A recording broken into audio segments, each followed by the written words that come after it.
And we are recording. Hello, everybody, and welcome back to the Boar and Stoke podcast, brought to you by the 50th anniversary Honda Goldwing. And speaking of the Honda Goldwing, let's just get right into it and hear from our sponsor. So get this, 50 years ago, Honda drops the Goldwing and totally rewrites the book on long-distance riding. And here we are, launching the Boar and Stoke podcast. Coincidence? Maybe. But we like to think great things start with bold moves, so maybe in 50 years we'll be celebrating our podcast anniversary, just like Honda is celebrating the Goldwings. Brought to you by Honda Power Sports, this episode is powered by the 50th anniversary Goldwing. If you're going to ride something legendary. All right, and we are back. So, yeah, thanks everyone for tuning in to this episode 11 of the Boar and Stoke podcast. Real quick, if you haven't seen episode 10, that's my interview with Luca Dovese, the general manager of MV Agusta North America. So if you have questions and are wondering what's going to happen with MV, at least in North America, go check out that interview that we did together. I thought it was pretty interesting. So, yeah, good stuff in there. For this one, episode 11, we've got the whole gang here, myself, Ryan, Dennis, and Nick, and we've got a lot to cover. The industry has done a lot of stuff since the last time we met. Almost like it's that time of year. Almost. Oh, next month's episode is going to be even more wild. Yeah, so lots of industry stuff to talk about, electric bikes from Honda, all kinds of new models and first looks at things. So probably best if we just jump right into it, right? Let's get in there. First thing on the agenda is Honda's WN7 electric motorcycle. Dennis kind of broke ground with this story. So DC, tell us more about it. Well, it's Honda's first full-size electric motorcycle, which is a big deal because we all know that electric bikes have been kind of struggling to gain traction in the industry, but Honda is giant enough that they can make waves with whatever they put out. Whether it succeeds or fails, that remains to be determined, but what happens with Honda and electric bikes pretty much will tell us what's going to happen with the industry. And the WN7, which frankly, I'm not a big fan of the name. I'm not sure many people are. Doesn't really roll off the tongue. But it's supposed to stand for the tagline, "Be the wind" for the W, N for naked bikes, and 7 for the kind of the ice equivalent kind of performance. It's a boring name, but it kind of tells us that Honda's expecting to produce more variants with different power outputs or different form factors. The name just kind of gives them the flexibility to use different names. But if you're looking for something that's groundbreaking or high performance here, it's not going to be tremendously exciting. It's not going to be bleeding edge MotoE competitor or anything like that. It's very much designed for the European markets. Very much like a commuter bike, middleweight kind of performance. Bit of a question mark here is the price, which is in the UK about £13,000 or about 18 grand for US pricing. So that's quite a bit. So yeah, I mean, that's going to be a rough sell in the US. like you said though, Honda has the might to be able to just do something like this, but at the same time, I think we all remember the DN01. That lovely Honda experiment, which aptly got the nickname of "Do Not Own One." That's kind of a good one. But I'm trying. I don't know. I'm trying to think of clearly the DN01 was an experiment to see what they could do with it. But did anything from the DN01 really trickle down into? Yeah, but the DN01 was still a internal combustion bike. I mean, this is a big departure from, changing the entire powertrain is I think a much bigger departure from what they've been doing. For sure. But yeah, the I mean, the charging is supposed to be good. The middleweight power, I mean, if they're claiming like 24 horsepower, that's not really middleweight power, but it's got a lot of torque. So there's a bit of a caveat there when you're looking at electric bikes and how that power is put out. So I'm not going to rely too much on that because it's going to be misleading to compare it to ICE figures. That it just wouldn't be fair, especially when you have like 74 pound-feet of torque at the same time. So it's exactly. Let's wait until we see how it actually performs in the real world first. Mm-hmm. Mm-hmm. Do we know when that's going to be? It's supposed to start production by sometime this year and arriving in European dealerships in early 2026. Okay. So we'll find out pretty soon. Yeah, time will tell. And based on that, we'll see whether it comes to North America. Or another question mark. Just kind of we'll see. Big question mark. Probably not. Yeah. I mean, the European market seems to be the right place for it. Much more tighter, congested areas, and yeah, with city centers, looking to ban internal combustion bikes too, So yeah, good place for it. I'm not super up to date on how the charging infrastructure is in Europe, but I'd have to imagine it'll work. We'll see. Yeah. Yeah, well, the next piece of news is not a super happy one.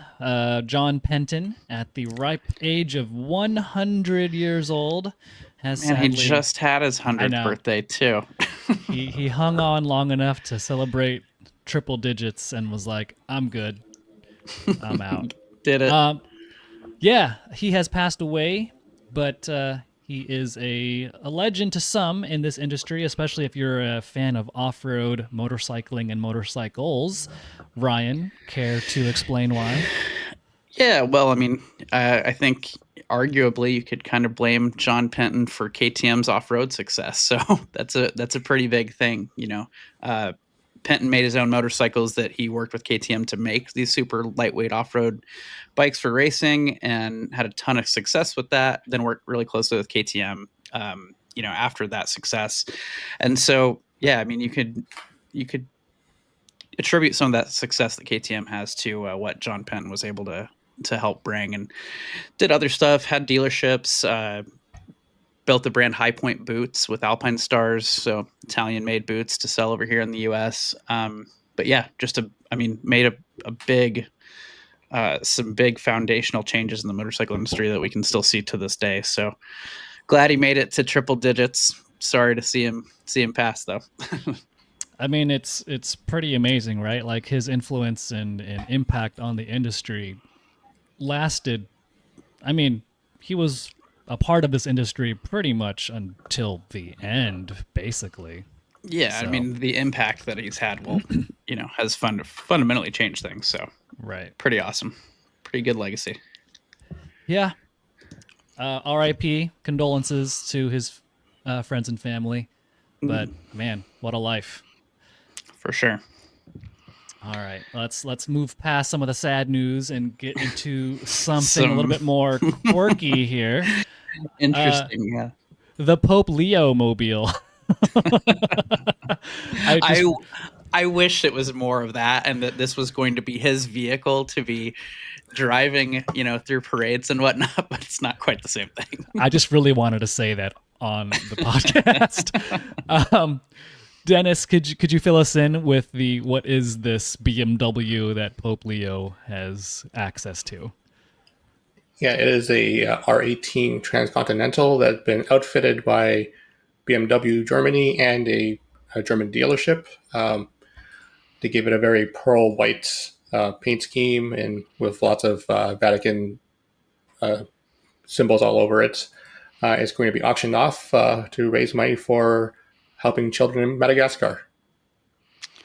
Very nice. It is very white. It's got some Vatican emblems and some a red brake lever. I don't know.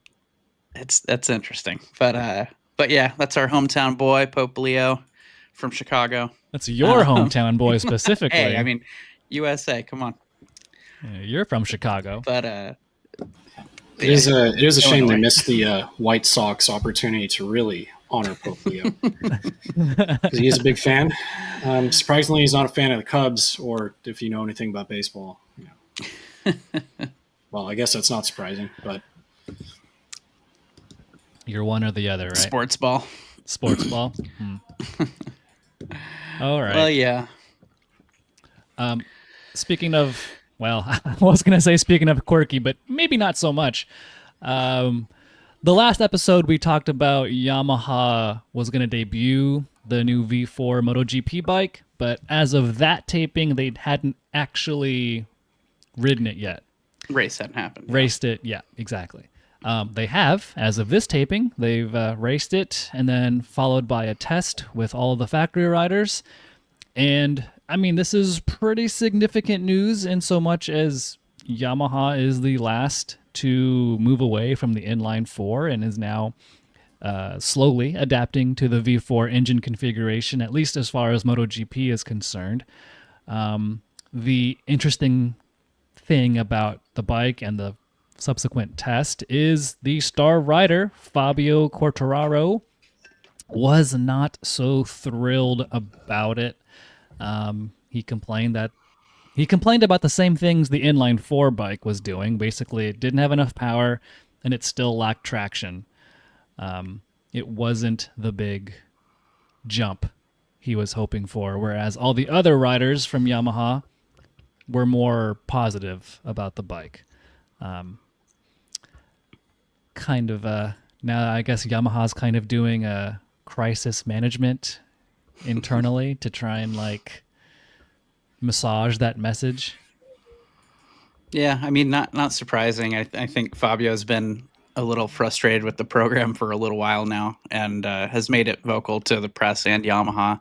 So I think not having something that was a big jump in performance from the get go is probably a little upsetting for him. But at the same time, it's the first run of a brand new project. So Yeah. I was just thinking about that too. I'm like, well, he's saying this bike that's very much in its infancy is behaving the same way as this other bike that's been developed for years and years and years now. I don't know. To me, that sounds like a pretty good starting point. Good point. yeah, it'll just be interesting to see where they go from here because, they have 1 year left with the 1,000cc displacement motorcycles. And so it seems a little bit frivolous to develop an entire new program to satisfy 1 year left in the current regulations. But my curiosity is more aimed at taking this V4 platform and then downsizing it to the 850cc regulations. And then beyond that, how it materializes in the consumer end of it. And do we see a 850cc or 1000cc V4 equivalent for the consumer grade?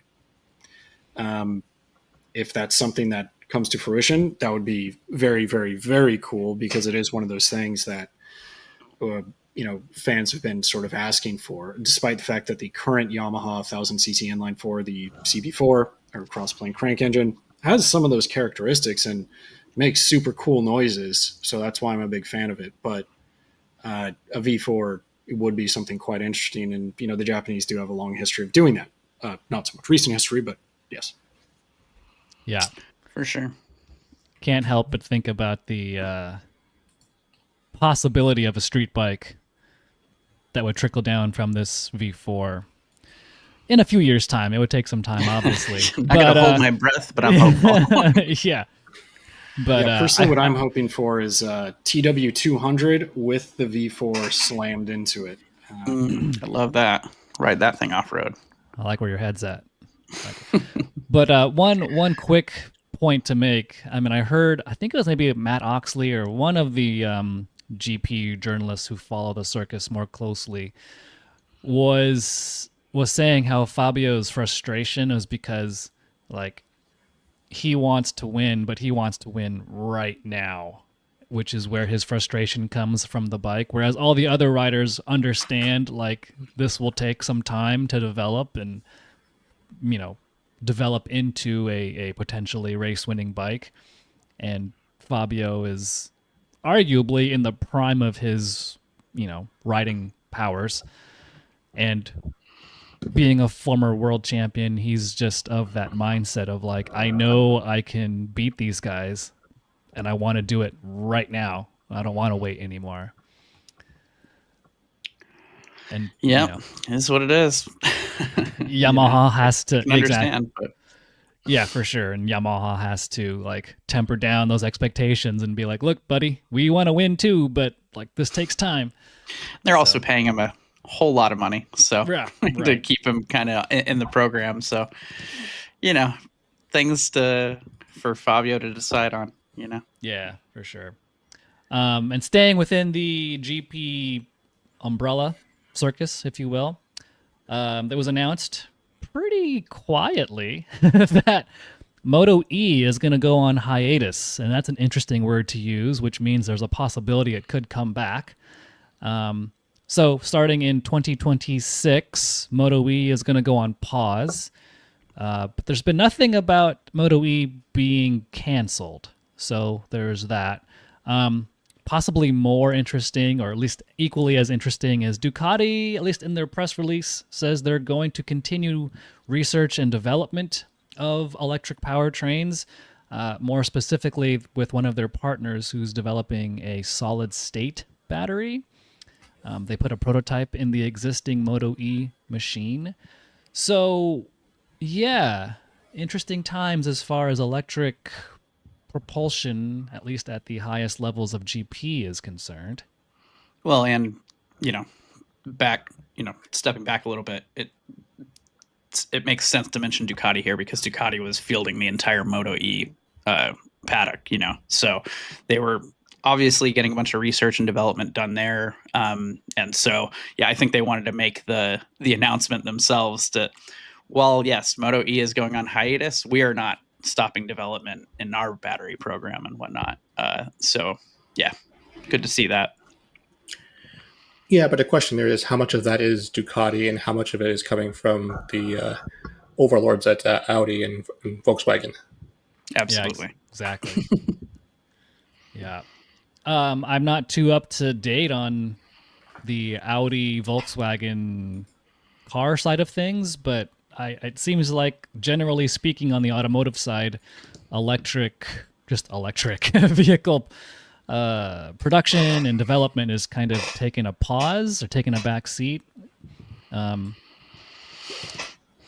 Does that kind of ring true with this as well?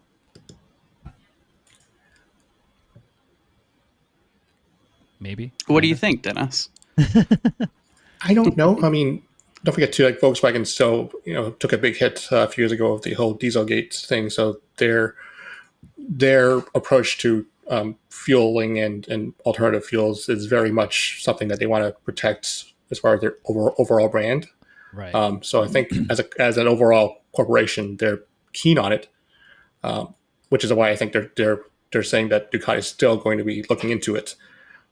Whether it results in anything, well, we don't know yet. Yeah. I mean, part of the Dieselgate settlement was Volkswagen, like the whole, what's it called? The charging infrastructure. ChargePoint? I think there's like two competing charging infrastructures in the US. I think one is ChargePoint and the other is Electrify America or something like that. Yeah, I think so. One of them is created and funded by Volkswagen as part of the Dieselgate settlement. And so I don't know if there's any sort of like time limit to that or what, but it seems like Volkswagen is in the electric business for at least the medium-term future. We're going to need you again, Dennis, because Kawasaki has now made the Z1100 official news, and we just reported on it, or you just reported on it recently. Tell us more about that.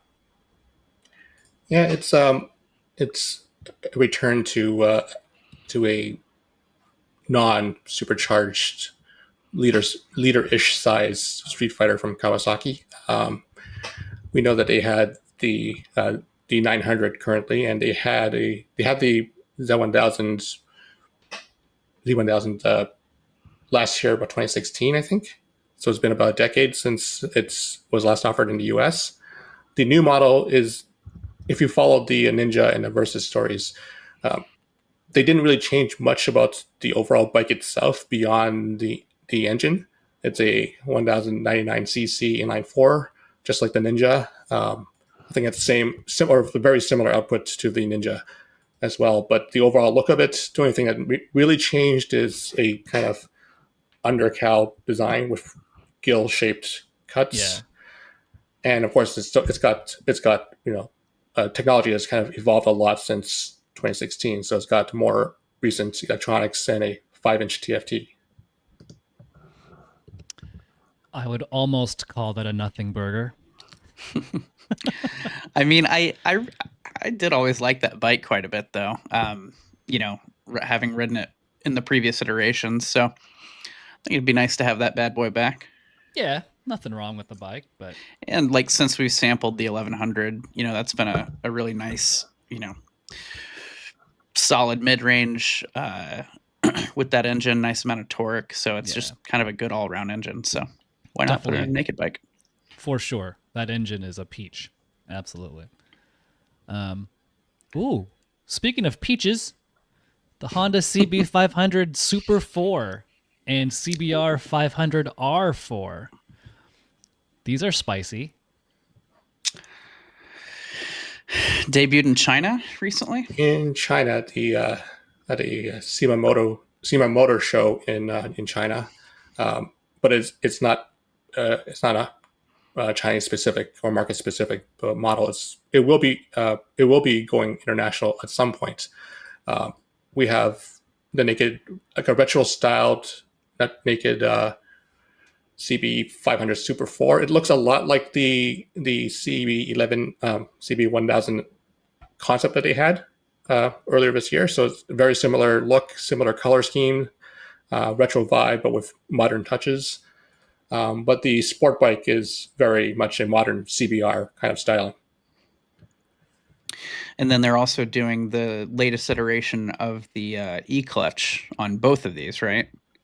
Yeah, and we've seen a lot of comments on people saying they don't want the e-clutch, they don't want automatics on this. But of all the automatic or semi-automatic shifting technologies here, Honda is probably the least intrusive or least automatic. You still have a clutch lever, you still have manual foot shifting lever.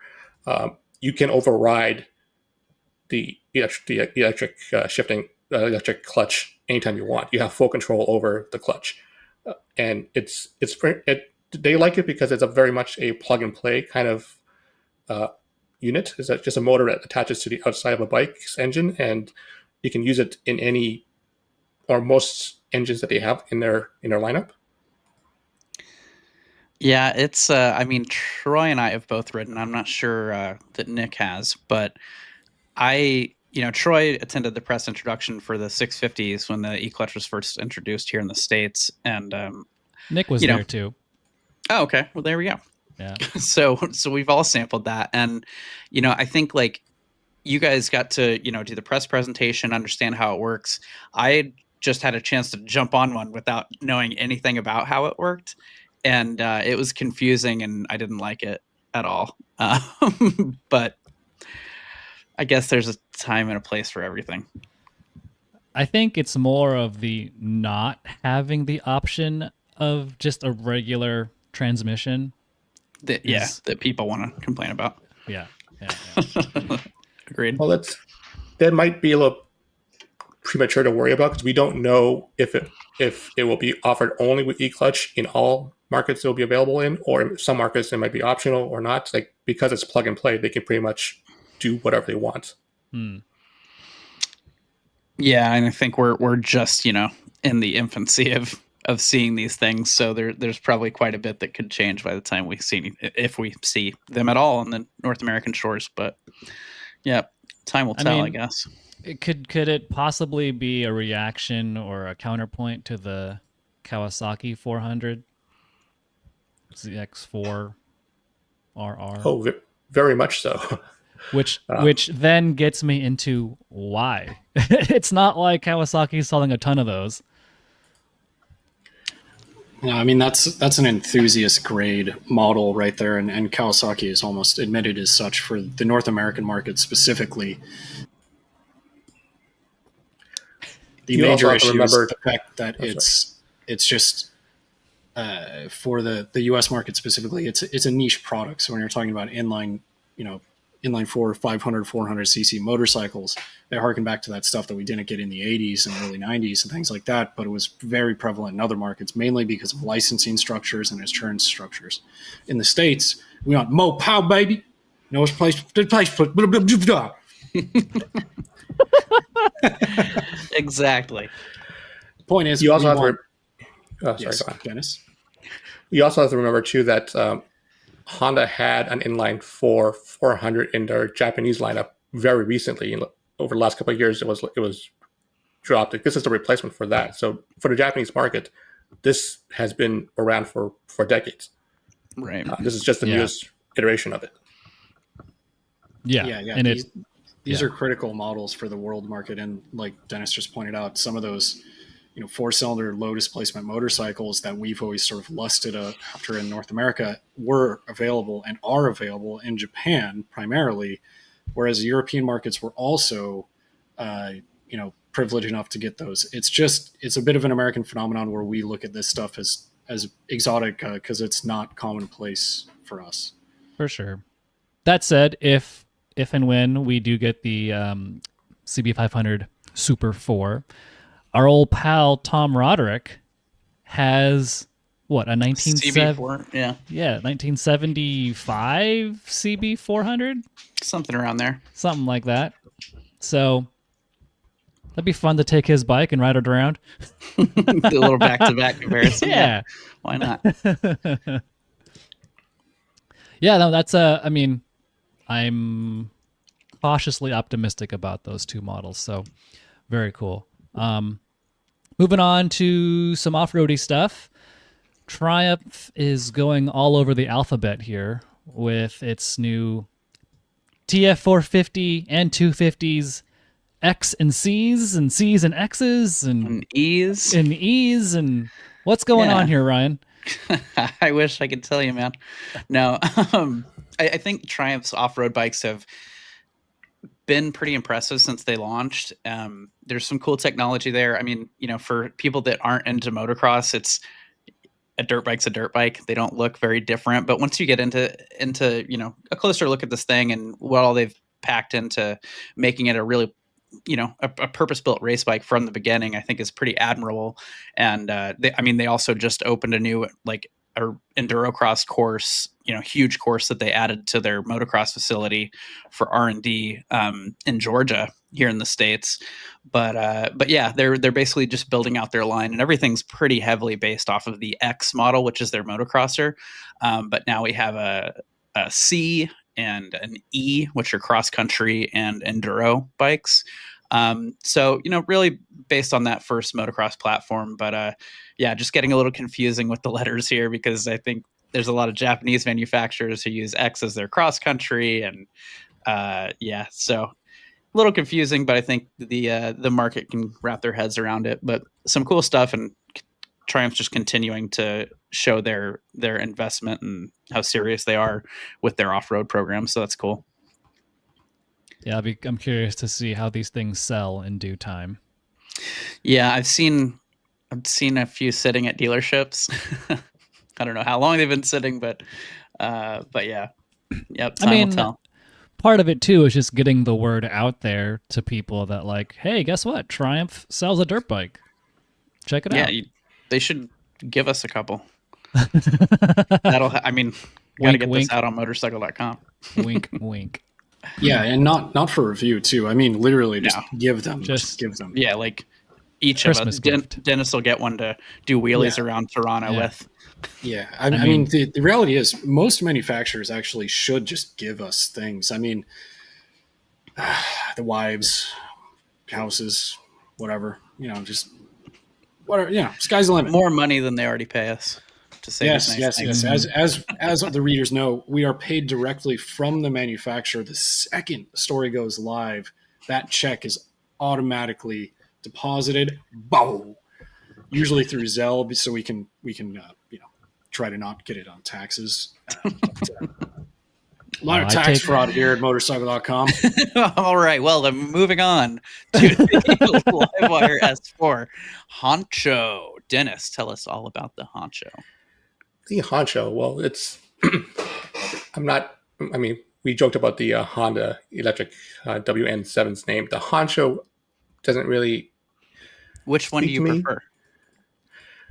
Well, the Honcho sounds dorky. The Honcho sounds very dorky. The head honcho, man. But it's but more important than the honcho part is the S4 part of its name. When Livewire was initially launched, soon after we knew they came out with the S2, which is the kind of middleweight performance level platform, which is basically most of their lineup now. They also announced that the S3 would eventually be scaled down, lightweight. And we saw some concepts about that earlier this summer. The S4 was supposed to be their electric heavyweight class bike. So we're looking at something more along the lines of what Harley would offer. Mm-hmm. Yeah, head honcho. That's the big heavy boy. Love it. Well, thanks for finding the information that you found about that, though. I'm trembling in my boots as we speak. Oh, man. Well, Ducati just announced a whole bunch of stuff. What's that all about? And there's more coming. So let's see. We've got the... go ahead, Dennis. Go ahead. Ducati announced 2 RS models for 2026, the Multistrada V4 RS and the Diavel V4 RS. We saw the Multistrada V4 RS a couple of years ago, which was basically their adventure bike with the Superbike engine powering it. Let's not forget I got the exclusive ride on that bike. Exclusive-ish. Go check out. Hey, I was the first of those people to get to ride it. So oh, okay. There was 3 people globally invited to ride that bike, and I was the first one. So there. I remember seeing some of the pictures from that press launch where you had your knee down, your left knee down and your right foot was off the foot peg. Because... So freaking big. My short, stubby legs couldn't keep both feet on the pegs. Yeah. That was me. So, we've got a new multi V4 RS. So, I guess the same treatment is what's happening with the Diavel. It's basically slapping the sport bike engine in there. Yeah, with more recent electronics. It's the Diavel V4 RS, according to Ducati, and with someone by the name of Mark something. Marquez? Marquez, something like that. Some Spanish guy. Mark Marquez. According to Ducati, he was able to go from 0 to 100 kilometers per hour in 2.52 seconds, which is pretty quick. I think they said that's the fastest any Ducati has done it. Yeah. The fastest accelerating production motorcycle it has ever produced, they say. Which is saying a lot, too. Yeah, definitely. Yeah. So, that's cool. And then, of course, we get into the Panigale V4R. And because I know some people can't take a joke, I know it's pronounced Panigale. Are people complaining about that? I have had that happen before where someone wrote in the comments, "You said it wrong." And I'm like, typical American. I know I said it wrong. That was on purpose. Well, to be clear, you didn't know until 150 people corrected you. Yeah, exactly. We're not going to circle the wagons for you. Just throw you right underneath. Oh, God. I love my team here. So, yes, the V4R for 2026. If you'll remember, World Superbike rules don't allow 4-cylinder engines to be above 1,000 cc's. And the V4S, which was introduced last year, is not 1,000 cc's. It's a bit bigger, 1,100. So you can't race that bike. Hence, the V4R is a dedicated homologation special that comes in at 998 cc's to be precise. Top of the line, this and that. Ducati claims at its maximum with the accessory Akrapovic exhaust and the special Ducati oil you got to put in, or not have to, but you could put into it. It makes 239 or 237 horsepower. 239. 239 with the Akrapovic exhaust and the Ducati Performance oil. In standard trim. Wait. So this oil, they claim gives you 4 more horsepower. Yeah. Yeah. That's a fun tidbit. Right. Developed in conjunction with, I think, Shell. But yeah, there you go. It's like it's got to be a super thin oil that you got to replace like after every race. Every 2 days. Even just like look at it the wrong way, you got to replace it. But there you go. If you're all about the horsepower numbers on a piece of paper, 239. Otherwise, with the stock exhaust and just standard, peasant motor oil, and if you get the US version, you're reduced down to 208 claimed horsepower. I don't know how you're do with that. I don't know how you're going to live with yourself with just 208 horsepowers. But it's only like half a horsepower off of what the S model makes for the US market. Let's clarify that. So there's clearly some sort of emissions and rules, regulations that Ducati is like squarely skirting under just so it can sell that bike here in the US. Yeah, I mean, they also mentioned that the thing can rev out to like 16.5, but there's also a good chance that won't make it to US for the stock trim. Dennis? Yeah, the European spec engine, it peaks at 15,750, but the US one, the maximum horsepower is only at 13,250. So it peaks much lower than the European spec, which kind of suggests that it has a lower rev limit. We haven't determined that for sure yet, but that's probably our best guess. Yeah. I don't know. All that tells me is that somebody that's good at flashing ECUs could press some buttons and get all of that back. Yeah, I mean, if it's just like anything, then it's not road legal. Yeah, well, I mean, interesting enough, like 16,000 RPM, and then in 6th gear, you get an extra 500 RPM. So the claimed red line, at least for the European models. And then the other big deal is the neutral has been moved to below 1st gear. So instead of it being between 1st and 2nd gear, like every other street motorcycle in existence, well, not every, but you know what I mean. Neutral's now placed below 1st gear, like all race bikes, World Superbike and MotoGP have. And the reason for that is so that you really limit the odds of you getting a false neutral. You get a cleaner shift, especially the shift from 2nd to 1st or 1st to 2nd. That gets cleaned up dramatically and reduces your chances of being a neutral accidentally. And then you can't engage neutral while you're riding the bike. You got to push a lever on the right bar while you're stopped.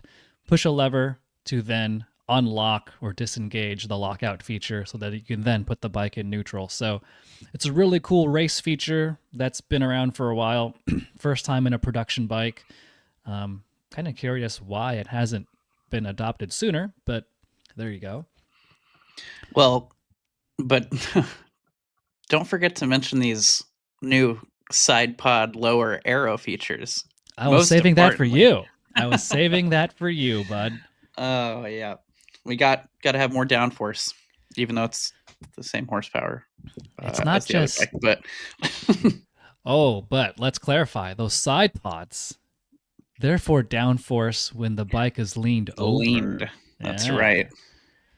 So they say it helps you tighten your corner up, gives you just that planted feeling when you're elbow down. Elbow down. You need that extra 13.2 pounds of downforce at 186 miles an hour if that's the speed you're cornering at. Aren't you? You mean Yeah, you're dude, not? Of course. Yeah, sure. I thought all of you did that. Those side pods are also the reason that Troy is growing out his mutton chops. Those are Troy's Yeah. side pods. Yeah. The air just sucks the hair out of my cheeks.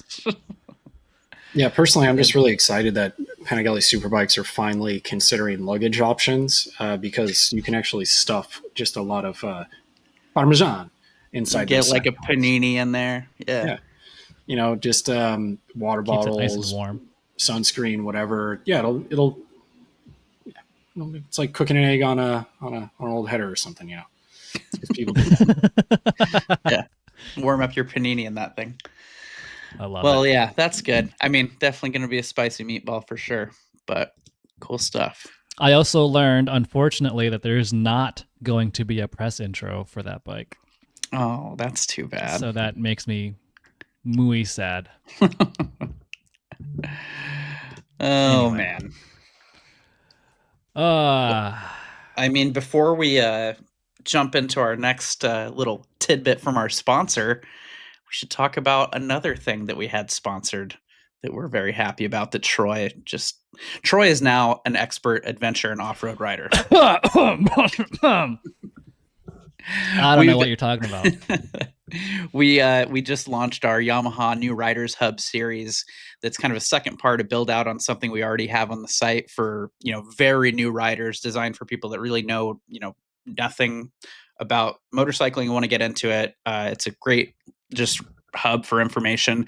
And now we've got an off-road section that Troy and I worked on together. So if you're interested, if you know someone who's interested in riding, it's a great resource. So check that out for sure.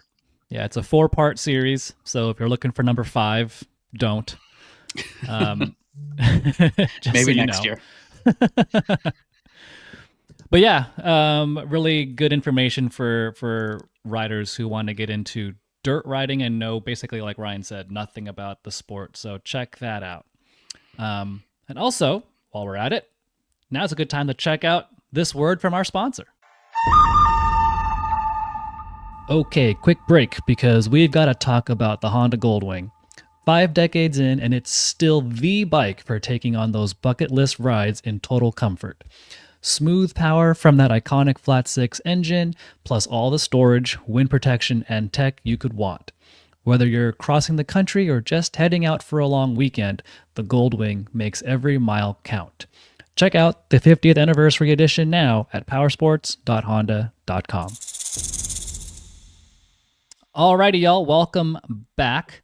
All right, now that we got the news out of the way, let's get into some bike stuff. Bikes we've ridden. Well, yeah, bikes we've ridden, because that's what this next part is going to be all about. And during episode 9, we teased our middleweight naked bike comparison. Well, that is all said and done. We've ridden the bikes. We've done the test. I wrote the words. We did a video about it too. Go check that out on Motorcycle.com.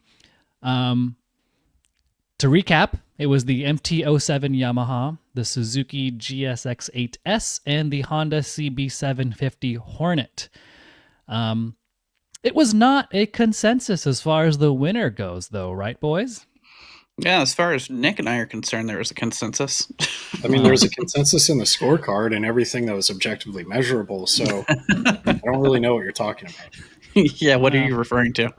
Because your opinion doesn't matter. Yeah, well, I'm referring to the fact you guys have no idea what you're talking about. No. Go on. It's still a sore subject, as you can tell. But no, yeah, as far as the scorecard goes and all of the, not all, but the scorecard. Yeah, I'll stick with the scorecard. The Suzuki was the winner of the test, and at least as far as Ryan and Nick goes, the Suzuki earned top praise for them. And don't get me wrong, I like the Suzuki a lot. It's a great little motorcycle. But like I said at the time, it's not the best in any particular category, but it's like second best in pretty much all the categories. So it wins by being consistently good across the board. That being said, I really, really dig the Honda's engine. So much so that I'm willing to like sacrifice some of the other stuff just to play with that Honda engine some more. Yeah, I mean, it did make the most power out of the group. It sounds probably the best out of the group. You know, there is the, you know, that was my first time riding the CB750, and it was actually the first bike out of these that I rode. You know, I've ridden the other bikes different times, but the Honda was the first one I rode when we started doing this test. And yeah, I was really surprised. I was like, this is rad, you know, and even commuting on it was cool. And it wasn't until I started jumping back and forth from the other bikes that, like, I mean, probably the biggest thing that soured it for me was the ergonomics with the, you know, the seat to foot peg ratio just gives you a lot of bend at the knee. And Troy and I are 5'8", 30-inch 30-inch inseam. Nick's got like a 32-inch inseam. It just kind of really undid it for me. And then jumping onto the other bikes, it was I don't know, just more annoying jumping back onto the Honda then. I thought, Nick, were you going to say something? I don't know. You weren't. Yeah, I mean, between the three bikes, the Honda, I would say I struggled with the most just based on my size. You know, I'm at 5'10", 32-inch inseam, and even visually, you can tell that the Honda CB750 Hornet is physically smaller than the other bikes, which is actually weird because if you look at the spec sheet, it's not the bike with the smallest wheelbase. It does have the lowest seat height, and what really sort of complicates the issue is that there are some positive attributes about it. The engine is exciting, does make the most peak horsepower, it does rev out the most, which in terms of parallel twin engine configurations, oftentimes with parallel twins, we see power sort of wane and droop at the bitter end of the rev range. Whereas this one carries out, it still has some of that characteristic, but it carries out pretty good. So in terms of a sporting mindset, you're like, oh yeah, this is a very cool bike. But when you start using it in other environments, that's where it kind of falls flat for me. And this is one of the bikes I was most excited about as well, just because it was the latest to our market. Moving to the MT-07, just massive updates for that thing. It's really been the same bike since it was introduced in our market, that was 15? 15, yeah. Yeah, I think in Europe it was 14 or whatever. But for our market, it has an upside-down fork now. The frame is new swing arm, new styling. The engine is pretty much the same as it ever was, but it also gained some updated electronics with traction control, ABS, adjustable ride modes via ride-by-wire throttle, things like that. So it's a significantly better bike. And when you stack it up against these two, the only real downside that it has is just the fact that it's not up to snuff in terms of displacement and punch. But that said, it actually makes more torque than the Hornet, and a lot of the times ends up being more usable around town and just an all-around good little bike. Chassis-wise, I think they're kind of unparalleled. But I don't think the MT-07 made more torque. It's still the lowest torque by like 4 foot-pounds. Brett. No, it's the lowest peak torque, but it makes the most torque at the bottom. Oh, right. Yeah. The Honda, it needs to spin up a bit. So it's one of those things where you're like, oh, okay. And then the Gixaidish, old Gixaidish. It's not that old. Old Gixaidish. I'm saying, I can't even say the real name. GSX 8S. Gixaidish. That one. Anyway, it's the most well-rounded bike there. It's physically the largest. It has the most comfortable riding position for me. It just feels like the most sort of substantial motorcycle overall. The chassis is quite good. The engine's quite good. I genuinely think it's an awesome, awesome bike, and it really splits the difference between, we talk about the middleweight class and how broad it's become, and there's kind of 3 separate categories now. You have stuff like the Z650, you could even talk about the SV650, things of that nature. And then you have bikes like this, the GSX 8S, Hornet or CB750 Hornet. And then at the upper end of the spectrum, you have like Street Fighter V2, MT09, Street Triple 765. And it's this just enormous category at this point. And the GSX-8S really splits the difference between, Z650 styled stuff that you'd really consider true middleweight and stuff like the MT09 or Street Triple 765 or Street Fighter V2. So it's just a solid all around bike. And I really, really enjoyed that engine. Just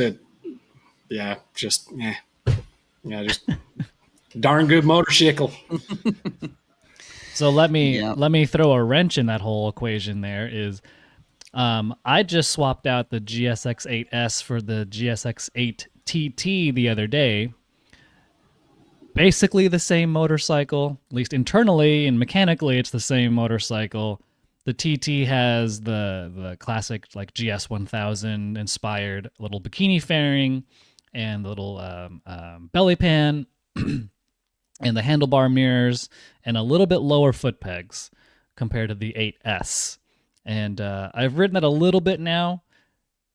I think I like the TT better than the S. One, I like the way it looks better than the 8S, and it's a little thing, but the TT has lower foot pegs, just a teeny tiny bit lower, but like comfort-wise, it makes a big difference. So that's definitely a situation. Like, remember, MT07 versus XSR, or was the 700 version of the XSR? What was that? XSR 700? Yeah. Yeah, that's it. Okay. And then, MT09 and its equivalent. Weirdly, I've always been in that camp where I prefer the retro bike because of minor changes like that, and it ends up being the better bike. In the case of the MT09 versus the XSR 900, the XSR 900 had a longer swing arm and also like slightly modified ergonomics, so it kind of chilled it out in terms of its natural tendency to want to wheelie. So I completely understand that. Also, this just goes to like look good, feel good. If you like the way a bike rides and you like the way it looks, you're going to be pretty smitten with it overall. It's a shame because Suzuki also has the B King, and I don't know what those owners felt outside of shame. So, it's tough to sort of sympathize with those people. Because I just don't know how they exist.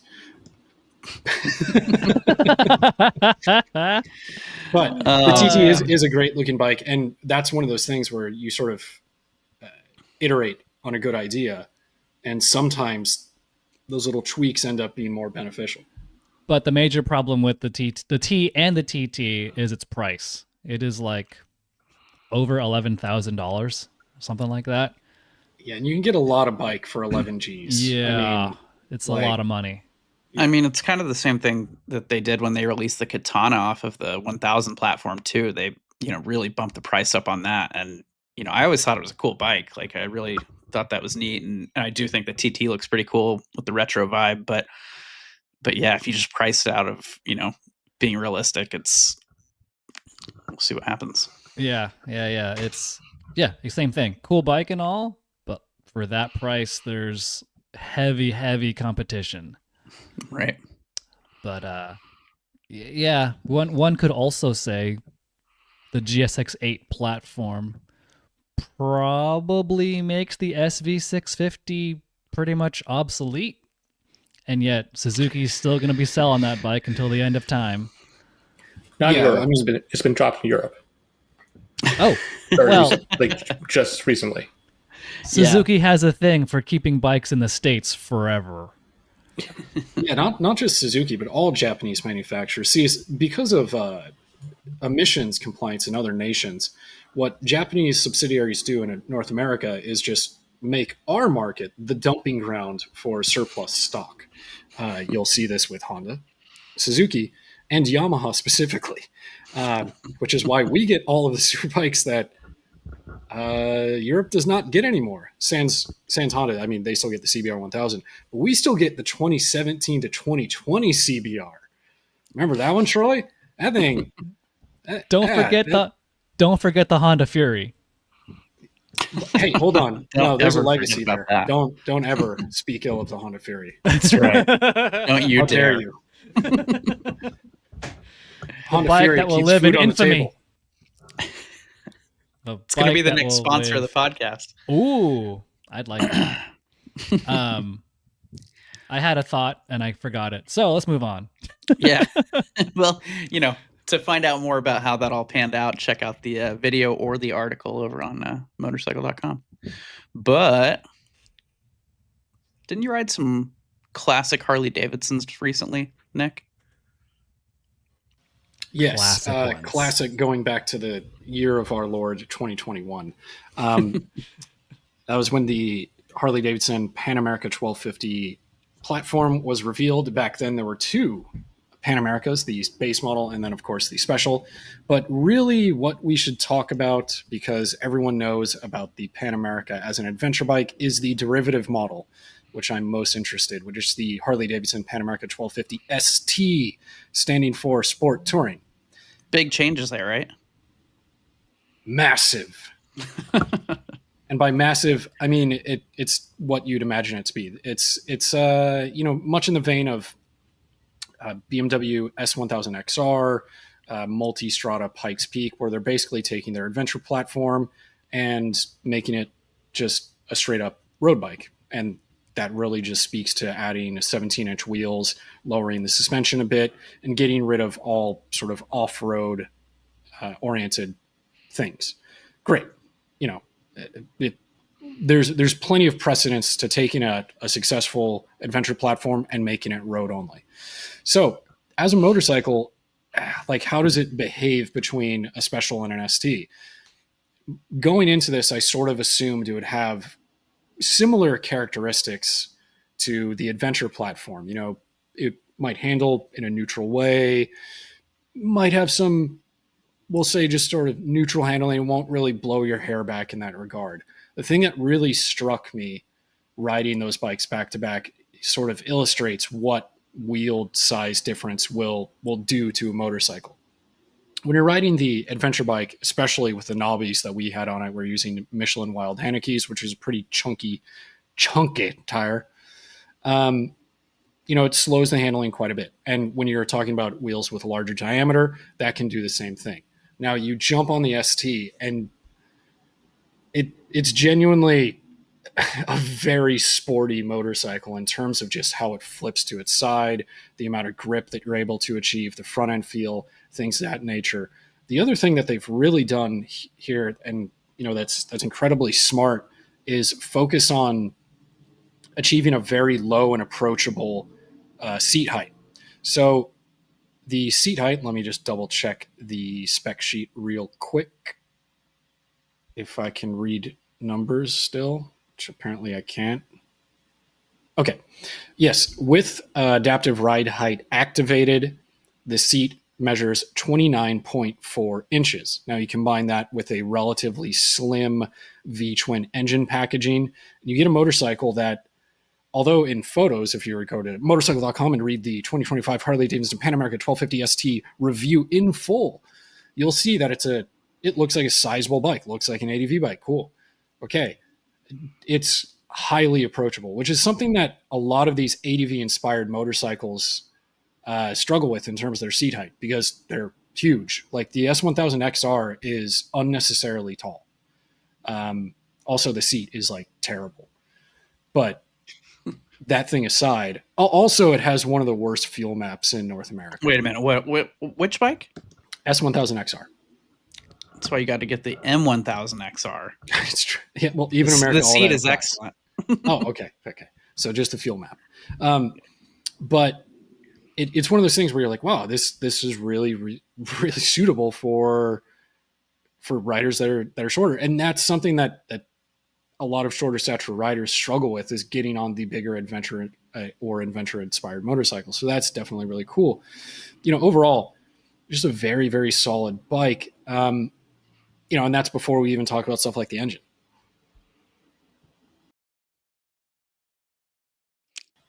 I was going to wait for one of you to ask a question about the engine. Tell us about the engine. I don't really want to. Just God damn it. Oh man, Say something. off the rails.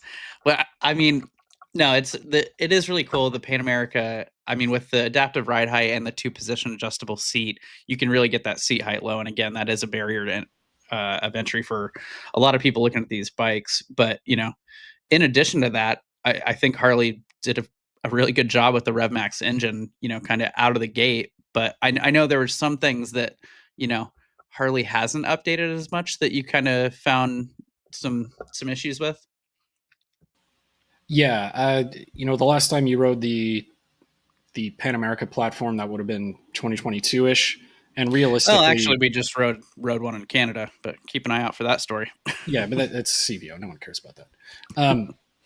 The sort of the issue is, the adventure class, I would say, really harkens back to the way super bikes and super sports were treated in their heyday, where they were updated religiously and, almost you could set your watch to it because everyone was in competition to each other. So you look at a modern super bike and you look at a modern AV bike, and they're really displaying the peak technical prowess from each manufacturer. And, although the bones of the Pan America 1250, I think, are quite good, especially for a motorcycle company that has never dabbled in this. Absolutely. The one thing that is starting to show its age is the overall electronics package. And that's with respect to the ST as well as the special that we did ride back to back over the course of 2 days. Fueling is decent, but it has an initial snatchiness, and you can go into the menu and subdue the throttle map when you're in the custom mode. So you can get around that. The other issue that we experience on both the ST and the special is with the Screaming Eagle branded accessory quick shifter, which is standard on the ST, but then an accessory option on the special. Shifting was inconsistent largely. What you could experience is something that's very smooth, but then at a slightly different RPM and throttle position, you could get a very sort of harsh clunk. Which, I mean, is also, it's interesting and like you said, inconsistent, because the Pan America CVO that Troy and I rode, which was maybe a model year older, had an excellent quick shifter. It was one of the best of the group of bikes that we were riding. So the fact that it was one so good, it was so good, you didn't even realize it had a quick shifter. Exactly. Yeah. But I mean, that goes to show even more so, to Nick's point, there's some inconsistency happening here with whether it's an older part or a different setting or whatever. Yeah. And we, in these situations, you might think, okay, this might be a manufacturing variance with this specific motorcycle, but the fact that it was happening between multiple motorcycles that I was jumping from, because, in a media setting, sometimes you can be riding 1, 2, 3, 4 different bikes throughout the day, and they're displaying similar characteristics throughout. Compounding that issue with the gearbox specifically, when downshifting from third to second, sometimes you'd hit a false neutral. Not the most advantageous thing on the planet, especially when you're braking into a corner. You need that sort of engine braking to help get the bike slowed. And then suddenly it's like, allora, we have no engine braking. Just for you, into this corner, just for you, of course. I don't know why it's Italian. Why Italian? I don't know. But couldn't tell you. He just felt like being Italian today. And, that's a bit tricky. And the word from HD staff, and this is kind of notable because HD staff are absolutely notorious for not speaking about future updates in any capacity, is that they did make us aware that the brand is looking into updating the quick shifter software in the future. They just can't speak to us to when it will be delivered. And to kind of give another follow-up to that, Harley-Davidson does not have a lot of experience developing quick shifters. Remember, they are a cruiser and touring, and if you really want to get, persnickety about it, a flat track brand. None of those things align with high performance quick shifting in the same way that Ducati, Aprilia, everyone else has developed these systems for years and years and years and years. So they are in their infancy. But excuse me, Kyle Wyman's championship winning bagger has a quick shifter. So there's does that. Now. Yeah. As of last year or something. But again, this is, moving from, we're already making the taglines here, baby. Moving from Kyle's championship winning bike straight to the Pan America. That's the R&D that HD needs. Whereas, many other brands have really, won World Superbike championships and MotoGP championships and been able to bake that in and use that in their marketing language. That's completely irrelevant to the point. But, as it stands, the bones of the Pan America 1250 is an interesting platform just because it does have that traditional sort of V-twin, American V-twin hit with a bit more spicy character. It does like to rev out the Revolution Max revs. So shocking. And it's still a competitive motorcycle in that space. The thing that is holding it back right now, in my opinion, is the overall electronics of package. And is it a hard no? I don't think so, but that's going to be subjective because they could finesse the traction control a bit more, make it up to snuff with your KTMs and players like that. Because as Ryan can speak to, you're riding an 890 Adventure R.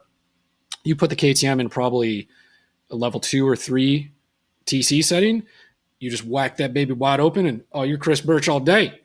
You're doing magic drifts. Yeah, showing off.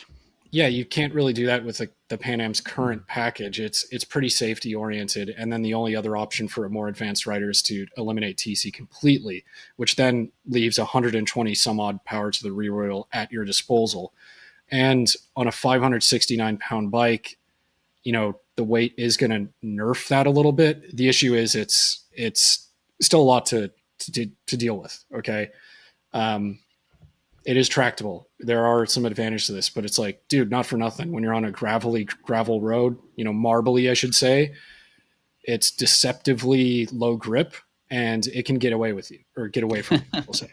Yeah. What the momentum of a 570 pound motorcycle is no joke when you're going quick and on loose surfaces like that. So yeah, for sure. I mean, it's cool to see, Harley come out with the ST to offer something different to customers, but yeah, in a space where everyone's trying to one up each other and constant showing off their latest technology and whatnot, not making big updates every couple of years is going to make the Harley show its age a little bit.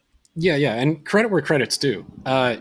Adaptive ride height is we'll just use the word innovation that came from Harley-Davidson, much to the chagrin of BMW staffers, who probably wanted to charge several option pricing structures for that technology. And unfortunately, Harley-Davidson, by releasing that, forced their hand, we'll say. But, it's funny because everyone knocks Harley for this by, just getting into dumb stereotypes. They're the ones that did it first. They're the ones that brought it to market first, despite the fact that BMW and Ducati, had semi-active suspension and preload adjustive stuff that could have been utilized in that way. It's just funny that HD did it first, and I'm like, hell yeah, that's straight pie to the face, baby.